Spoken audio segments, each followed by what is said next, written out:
And said we'd never had it so good. And Britain's teenagers were getting down to the sounds of our next guest's first ever single in milk bars up and down the land, giving birth to British rock and roll. Come on, pretty baby, let's move it on a groove. Well, shake, oh baby, shake, oh honey, we don't lose it. The rhythm that gets into your heart and soul. 50 years on, he's put pen to paper to share his remarkable life story and his career at the very top of the pop tree. Would you please welcome Sir Cliff Richard? Congratulations and celebrations. I tell everyone that you're in love with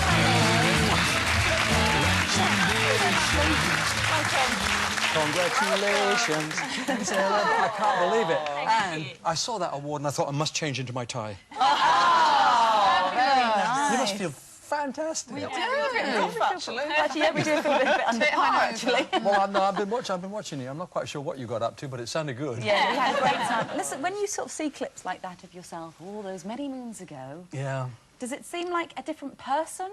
In a way it does. When I look at it, it's definitely a different person. But in actual fact, the 50 years seems to have gone like a flash. Yeah. Because there was so much to do all the time, you know, and so therefore it's just gone. It's only now that I'm starting to reflect to think, oh my goodness, it was that long ago, 50 years ago, 5 years before the Beatles, before the Stones.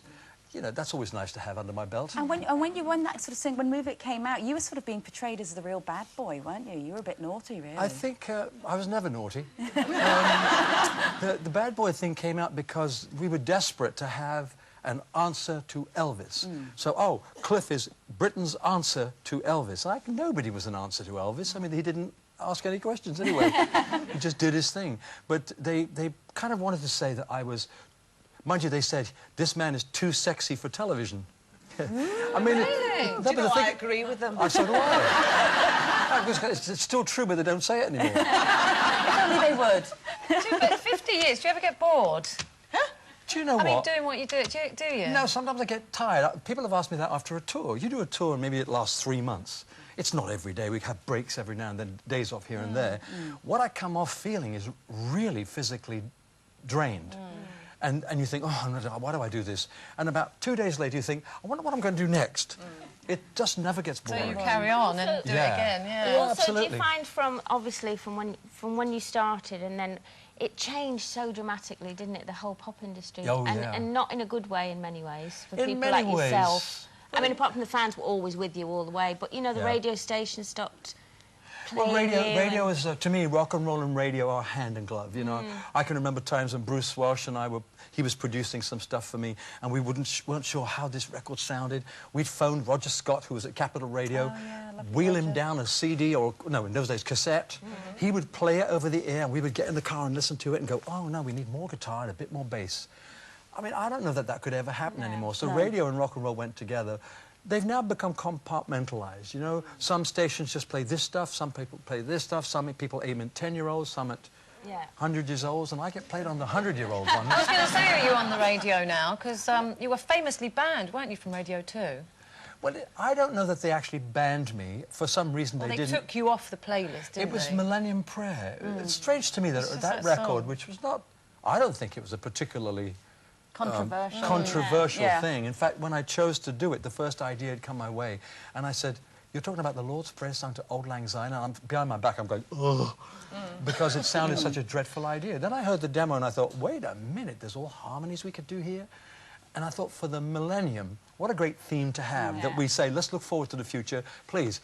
Keep us fit, keep us fed, help us to be forgiving to the world. And I thought it was a great millennium theme. Not the greatest record I've ever made. I love your new single. I just Have you absolutely... heard it already? I've heard it. I had a little sneak listen. Oh, That's great. okay. And there's a lyric in it that's... It's called Thank You for a Lifetime, isn't Yeah. it? And you're going to perform for us at I the am, end yeah. of the show.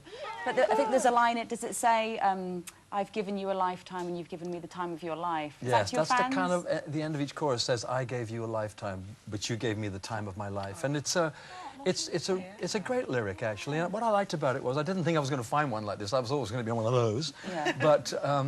But the fact that it's slightly more than slightly autobiographical. It talks about 50 years ago, a kid stood on a stage, and I can remember it, you know, Hanley-Stoke-on-Trent, first gig, terrified, and then he tried to hold his nerve until he heard that first bit of the music, and it was off and running. Yeah. And, you know, it's just nice to be able to sing that and say thank you to people. I know some people are going to say, oh, how corny this all is, but... Well, for those who love the song, where can they get it? Because it's out, isn't it? Is it out now? Yeah, I'd like to say you can buy it in all record stores, but you can't, actually. Only at Woolworths. No, but listen, there are 850-odd Woolworths I was around going the to say, there's country. plenty of them. There's one up my And there's high also... street. There's there's one you a, can drop in any time. Exactly. there's a CD box set coming out as well, isn't there? There's a TV box set coming out, I think, nearer Christmas. Yes, right. And actually, I think you might like the title. I've called it "And They Said It Wouldn't Last." Well, listen, you are going to stick around, aren't you, for, Oh, yeah, for of some course. more chat, and we're Okay. going to perform for us a little bit after the break, yes? Try and get me away. Cliff Richard, everybody. Welcome back to the final slice of today's Newsroom, where we're still here with Sir Cliff Richard. Now, you two here actually go back quite a long way, don't you? Oh, many years. Know Oh, each I other a do, long I time. do. I was 9 years old when I first met Cliff. Yes, I yes, we know. know. Let's have a look. Oh, you're kidding. Starting from the left, we have. I'm Anne. I'm Denise. I'm Maureen. I'm Linda. I'm Bernadette. And I'm Colin. Musically speaking, And Maureen. Linda.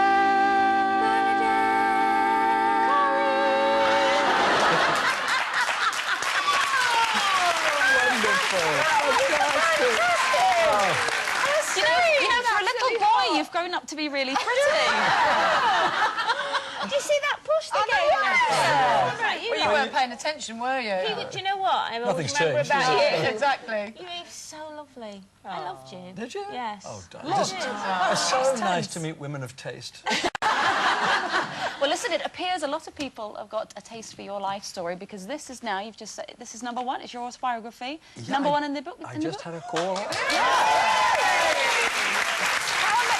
Brilliant. It's #1 in obviously the non-fictional area. Yeah. Because it's too hard to compete with all the novels that go. But I'm really thrilled. I fantastic. can't believe my luck. Why? First question, why? Why did you decide to write the book? Well, I think the 50 years inspired a lot of people to say, well, why don't we do this for the 50th? Why not? Why not? And I thought, well, the book would be a great idea. Like the aforementioned The CD CD box, box, which yeah. is actually coming out coming out this month, isn't it? this month. Yeah. Monday. in fact. Monday. Right. But I thought the book might be a good idea because although I've had an autobiography out once, I didn't spend a great deal of time with it. And this time Penny Junor helped me, who's done Maggie Thatcher's and also Prince Charles. So I thought, well, if she's used to this, and I think she's done a brilliant job. But what I did was I did take it away, and 3 manuscripts later, I made it mine as well. And Penny, I couldn't have done it without her, though. You know, some people just know how things should be. I just wanted it to come from my heart, though, as well as get the facts right. Yeah. It was so nice to read it. Have somebody do the facts. structure, and then you can kind of put the Yeah. feeling and the emotion in behind it. Yes. But it's quite a brave, risky thing, I think, to do an autobiography, because you've obviously enjoyed a fabulous career. You're extremely famous. You've done really well, but you've always tried to kind of keep your personal life personal, which, much to the chagrin of most of the press for the past 50 years. Well, the funny So what about the decision to think, OK, I'm going to write a book, I'm going to have to be open, I'm going to have to open up that kind of personal life? Was that a difficult one for you? No, not really, because the problem with the press is that, I mean, I probably am an artist who spent more time with the press than almost any other artist on the planet. When they arrange a tour of something and I've got to talk to press people here and there, I'd never cancel. I mean, I've heard of people much younger than me cancelling all the interviews and stuff like that. So I've spent a lot of time talking. Sometimes what you want to say is not what they want to hear. And that's the frustration, that in the end, if they're writing for your followers or people that have seen you on television, what those people want is to get what you feel about life, what you feel about this, marriage, etc., all of that. And it's what you do you know, you're talking about breastfeeding or not breastfeeding or cow feeding. Goat Why did you feeding. look at me when you said that? Because you're the one that was going like that. No, but so it's just a matter of saying in the book, there have been books written about me, and the danger with that is somebody who writes about you doesn't actually know you, but is a good writer, can write a pretty good book, but they're all opinions. It's all speculative. And this way, at least, I could take subjects and say, what do I really think about this? And I've done that. I haven't the depths of my soul will still die with me. Right. You know, your best friends don't get You're not spilling everything your- that you're yeah. thinking about all the time. Heaven help us. So you know, that's not true. But it was a great thing to do because I felt if I can't do it now, when am I going to do it? Have you had a contented life? I mean, you've had an amazing life, for sure. Have you had a contented life personally? Do you feel the fame and the fortune has in any way cost you personally? Because you didn't go down the road of family and kids and all that sort of thing. No, I could have done, but I didn't. No, that's true. But I didn't choose not to go. It just happened, and suddenly I thought, wait a minute, I like the life I've got. I get lovely letters from people saying, oh, we can't wait for you to be, was it married, happy, no, married with children and happy. And I thought, well, no, I got 2 out of 3 anyway. Right. So it's not that way. And so I kept thinking, well, some people think that that's the only way for contentment, and for some people it is, of course. We're all so different. That's another thing they can't deal with, that if somebody comes along and they happen to be different in their concept of life and what's happiness for them, unless you conform, it's... So you see, We want you basically to you're stay talking to a exactly as you nonconformist. are, except we want you to do it over there, because we're running out of time and we need to okay. hear this wonderful new song. So Cliff Richard, everybody. Thank you. My Life, My Way is the brand new single from Sir Cliff Richard. We will see you tomorrow when Duncan James joins us. We'll see you then.